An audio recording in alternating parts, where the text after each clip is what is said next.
बिस्मिल्लाहिर्रहमानिर्रहीम। अस्सलाम वालेकुम मुअज़्ज़ज़ नाज़रीन इकराम, मैं सरदार हमजा मान आपको हमारे यूट्यूब चैनल और फेसबुक पेज पर खुश आमदीद।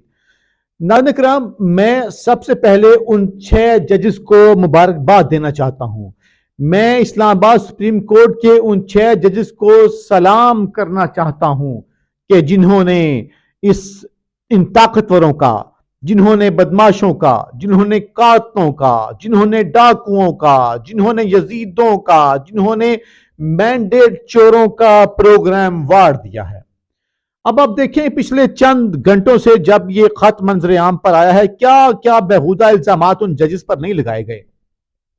किसी ने हमें बताया कि वो अमरीकी शहरी हैं, किसी ने बताया वो मर्जी का चीफ जस्टिस लगाना चाहते हैं, किसी ने बताया वो तहरीक इंसाफ के कहने पर ये सब कुछ कर रहे हैं, ताकि उनके खिलाफ एक दरखास्त भी दायर होगी सुप्रीम कोर्ट में। लेकिन उन जजेस ने जो हक अदा किया उसके नतायज आना शुरू हो गए। मैं जरा आपको मुस्लिम लीग नून का एक बयानिया आपके सामने रखना चाहता हूँ। इरफान सिद्दीकी जो सेनेटर भी हैं और दूसरे लफ्जों में नवाज शरीफ के मुशीर भी हैं, वो ये कहते हैं कि ज़ाब्ता इखलाक की धज्जियां इन जजेस ने उड़ाई हैं, जो 9 मई के मुलजमान को सजाएं सुनाए जाने के हतमी मरहले में इंतजामिया और एजेंसियों पर सवालात उठाकर एक मखसूस जमात के सहूलतकारों का किरदार अदा करें। यानी मुस्लिम लीग नून के सेनेटर ने इन जजेस के ऊपर सहूलतकार होने का इल्ज़ाम लगाया और उनका ख्याल यह है कि चूंकि 9 मई के जो लोग हैं उनको सजाएं होने वाली हैं, तो उनके मुताबिक जो सुप्रीम जुडिशल काउंसिल है वो एजेंसियों या खुफिया इदारों के मुहासबे करे, बल्कि जजेस के मुहासबे का एक फॉरम। अच्छा, मैं आपको 9 मई से जुड़ी 2 खबरें सुना देता हूँ। एक जो जिना हाउस जलाओ घराव केस है, उसमें आयशा भुट्टा, आलिया शहजाद समेत सनम जवेद खान समेत आज 31 लोगों की जमानतें मंजूर हुई हैं। शादमान टाउन वाला जो केस उसमें सनम जवेद खान की और आलिया हमजा की जो है इंसदाद दहशत गर्दी अदालत जो लाहौर है उसने जमानत मंजूर कर ली है। ये आपके पास ग्राउंड के ऊपर चीजें, खबरें, इशारे अच्छे आ रहे हैं। मैं आपको बताना ये चाहता हूं, ये जो जजेस वाला खत है ना, ये इस पे अता तारड़ ने आज प्रेस कॉन्फ्रेंस की और उसने कहा कि देखिए जनाब, असल बात यह है कि ये चीफ जस्टिस को खत लिखा गया है और जब तक चीफ जस्टिस इस पर रद्द-ए-अमल नहीं देते तो हमारा जी रद्द-ए-अमल जरा गैर मुनासिब होगा।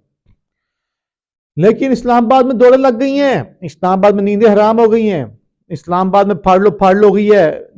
शहबाज शरीफ जो है वो जनाब मीटिंग पे मीटिंग कर रहा है। अटॉर्नी जनरल मंसूर जो है वो पहुंचा, काजी फायज ईसा से मुलाकात उसने की है। और इसके अलावा बताया गया है कि जो आजम नज़ीर तारड़ है उसने भी, जो मुस्लिम लीग नून का वजीर कानून है, उसने भी इस सिलसिले में आज मुलाकात की है। और अब ये दोनों इकट्ठे मिले हैं या अलग अलग मिले हैं, ये आपके सामने है। और इससे हटके एक और खबर ये है, जो इमरान वसीम ने दावा किया है कि गुज़िश्ता रोज़ जब chief justice Islamabad high court को जब वो सुप्रीम कोर्ट में गए थे, तो सुप्रीम कोर्ट के अंदर उस वक्त काजी फायज ईसा साहब मौजूद थे, जस्टिस मंजूर अली शाह साहब मौजूद थे, और इसके अलावा जस्टिस आमिर फारूक और जो चीफ जस्टिस के चैम्बर के अंदर जो इजलास हुआ था, ये 3 लोग वहां पर मौजूद थे, जस्टिस आमिर फारूक भी मौजूद थे।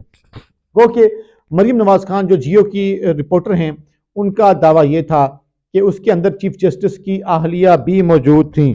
अब वो मौजूद थी या नहीं, ये एक अलग मामला है। जब ये सारी बात सामने आई तो उसके बाद हर बात की तरह इन्होंने हर बार की तरह एलामिया जारी किया और कहा कि ये दिलचस्प और हंसी वाला और ठंडा एलामिया सुप्रीम कोर्ट बार एसोसिएशन ने जो जारी किया है, और बताया कि सुप्रीम कोर्ट बार एसोसिएशन अदलिया में मुदाखलत की मजम्मत करती है, अदलिया में मुदाखलत पर संजीदा कार्रवाई की जरूरत है, अदलिया की आज़ादी को मुतासर करने वाले वाकयात को बर्दाश्त नहीं किया जाएगा। बिल्कुल ठीक है, आपने ये बात की। और पाकिस्तान बार काउंसिल ने तो इतना हंगामी इजलास बुलाया कि उन्होंने तो जो है अब उन्होंने भी काफ़ी सख्त रद्द-ए-अमल लिया है। अब इसके फ़ौरन बाद काजी फायज ईसा क्या कर सकते थे, उन्होंने अपने इख्तियारात का इस्तेमाल किया और चूंकि फुल कोर्ट मीटिंग होती है, उसमें तमाम जजेस बैठते हैं, और जब कोई ऐसा वाक़या हो, ऐसा मामला हो जो गैर मामूली हो, जो मामूल के मुताबिक ना हो, तो उसके बाद तमाम जजेस की राय ली जाती है और अक्सरियत का जो फैसला होता है उस फैसले के मुताबिक ही बात आगे बढ़ती है। इससे आप अंदाज़ा लगाइए इस मामले की संगीनी का, ये कितना बड़ा मामला है और इससे अंदाजा लगाइए कि इस वक्त पाकिस्तान के अंदर जो मीडिया है, मेन स्ट्रीम मीडिया है, उसके ऊपर मुकम्मल सन्नाटा है। जो हक अदा होना चाहिए रिपोर्टिंग का वो नहीं हो रहा। और जरा आप अंदाजा लगाइए कि सुप्रीम कोर्ट ने उसके बाद ये फैसला लिया कि फुल कोर्ट मीटिंग जो है वो कॉल कर ली जाए, और 4 बजे ये फुल कोर्ट मीटिंग जो है वो कॉल कर ली गई है, और ये इन कैमरा मीटिंग है और ये इस वक्त चल रही है, और इसमें सुप्रीम कोर्ट के तमाम जज साहबान इसमें शरीक हैं। ये हाई कोर्ट के उन 6 जजेस की कामयाबी है। अगर वो यहाँ पर ये कहते कि फलां करते, जो लोग ये बातें कर रहे हैं, तो उनके ऊपर सब कुछ होता। अब हमने खबरें सुनी, कहा गया जी उनको मुअत्तल कर दें, उनको तहकीकात मुकम्मल नहीं हो जाती, केसेस से अलग कर दें।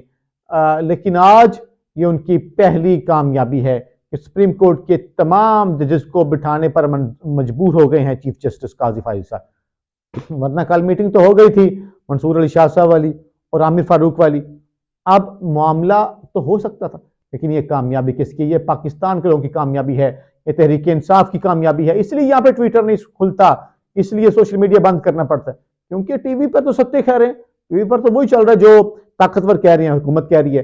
तो जनाब तहरीक इंसाफ वालों ने भी इस चीज को काफी आड़े हाथों लिया है, और उन्होंने कहा कि इन जजेस की सिक्योरिटी खासतौर पर बढ़ाई जाए, और चेयरमैन जो है तहरीक इंसाफ को उन्होंने कहा है यही बात हम कह रहे थे जो इन जजेस ने कही है। तो उनका शुक्र है कोई तो ऐसा आया जिसने हमारी हाँ में हाँ मिलाई और हमारी आवाज को आगे बढ़ाया। उम्मीद है अब इमरान खान साहब भी जल्द रिहा होकर अपने घर पहुंच जाएंगे। अपना ख्याल रखें। पाकिस्तान जिंदाबाद।